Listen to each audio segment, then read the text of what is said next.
पद में जब विशेष अधिकार की बात है कि अध्यक्ष, कोषाध्यक्ष, सचिव का चयन करना है, तो ये भार उपविधि के प्रावधान के हिसाब से आपके बोर्ड ऑफ डायरेक्टर्स को, निदेशक मंडल को दिया गया है। इनका पहला काम है कि ये कुशल नेतृत्व के लिए एक अध्यक्ष, एक कोषाध्यक्ष और एक सचिव या और कोई इनका पद हो तो उसमें आपस में ये लोग चुन लें।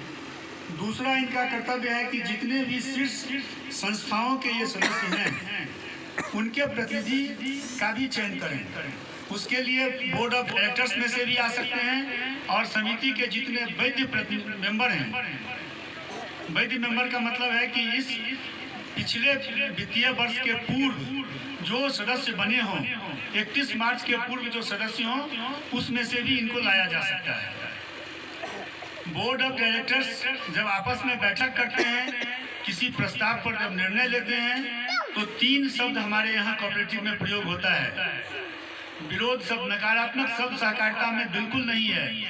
ध्वनिमत से अगर सभी ने कहा कि नहीं ये चीज जरूरी है तो वो ध्वनिमत होता है।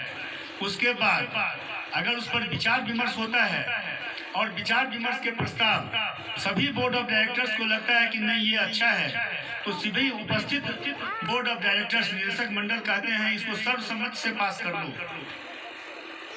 उसके बाद भी हमारी गाड़ी रुकती नहीं है। कभी कभी ऐसा कोई समस्या हो सकती है। देखिए, यह स्वस्थ परंपरा को जन्म देने की बात है, देनी चाहिए। इससे पारदर्शिता बढ़ता है, कार्य क्षेत्र में गुणवत्ता आती है और आपको अपने अच्छे काम का अवसर प्राप्त होता है। उसमें तीसरा शब्द है बहुमत से के बाद, बहुमत से का प्रयोग करते हैं। सर्वसम्मति के बाद बहुमत का। अगर 10 आदमी उपस्थित हैं, 8 आदमी ने कहा कि ये होना चाहिए, तो वह बहुमत शब्द होगा। बोर्ड ऑफ मीटिंग्स में नए जो हैं, पुराने वाले को मालूम होगा, एक कोरम होता है, तो वो कोरम 11 से नीचे आपके यहाँ नहीं हो सकता है। तो जब कभी बोर्ड का बैठक होगा तो मिनिमम 11 की संख्या में उपस्थिति आवश्यक है। एक और नियम है बोर्ड ऑफ डायरेक्टर्स से संबंधित, जो 3 लगातार बोर्ड ऑफ डायरेक्टर्स की मीटिंग में नहीं आएंगे और अपनी सूचना भी नहीं देंगे कि किन विशेष कारणों से वो उपस्थित नहीं हुए, उनको बोर्ड ऑफ डायरेक्टर्स से ये सदस्यता समाप्त भी की जा सकती है।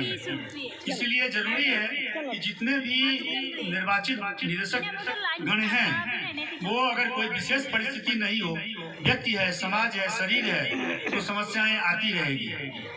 तो ऐसी स्थिति में वो कोशिश करें कि सभी बोर्ड ऑफ मीटिंग में भाग लें।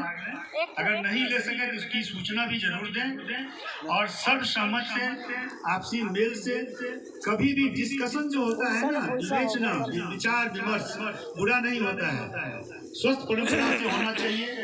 एक भारतवर्ष में शास्त्रार्थ की परंपरा रही है, इसको दूसरे शब्दों में हम शास्त्रार्थ भी कह सकते हैं, जो अच्छे अर्थों में सकारात्मक बिंदु को खोजने के लिए।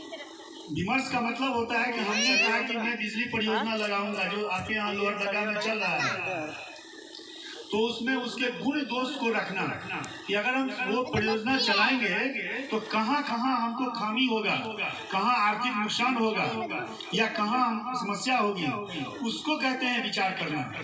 विचार का मतलब विभेद नहीं होता है, विचार का मतलब प्रतिद्वंद्विता नहीं होता है। सहकारिता और दूसरे प्रकार के चयन प्रणाली में हम लोग एक साथ अलग अलग विचार रख के भी एक होते हैं, क्योंकि सहकारिता का परिभाषा है जो हम चाहेंगे कि अबू सेल को एक अपना जमीन हो, चूंकि जड़ जोड़ी जमीन झारखंड का नारा है। कोई ऐसे दानी है क्या आप नए बोर्ड जो है सो सरकार के सामने अपनी विचार को रखे कि अबू सेल का अपना जमीन हो, अपना भवन हो और उस भवन पर यह लिखा जाए कि एक सबके लिए और सब एक के लिए।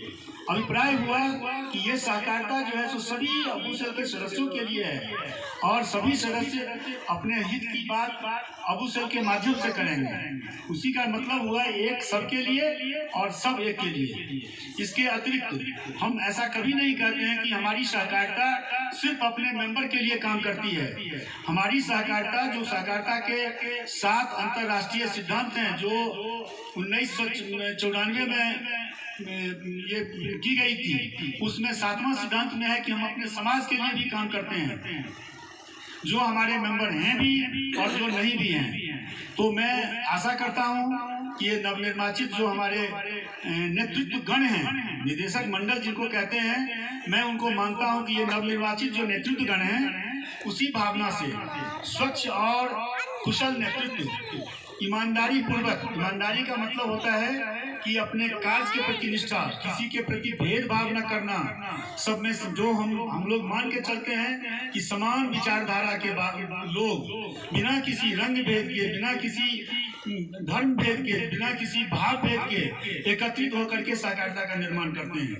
मैं उसी कड़ी में कल्पना करता हूं कि नवनिर्वाचित जो हमारे निदेशक गण हैं, जो नेतृत्व मंडल है, इसी तरह का नेतृत्व प्रदान करने में सक्षम रहेंगे। मैं चाहे यहाँ रहूँ अथवा मैं झारखंड में जब तक हूँ तब तक सुनता रहूँगा, और जब झारखंड छोड़ के चला जाऊँगा तो मैं फिर वहीं से ये सुनूं कि अबू सेल जो है इतना अच्छा काम कर रहा है। इन्हीं सब चंद शब्दों के साथ मैं अपने शब्दों को विराम देता हूं और आप सभी मेंबर से इनको पूर्ण सहयोग प्रदान करने की अपेक्षा रखता हूं। जय झारखंड, जय अबू सेल।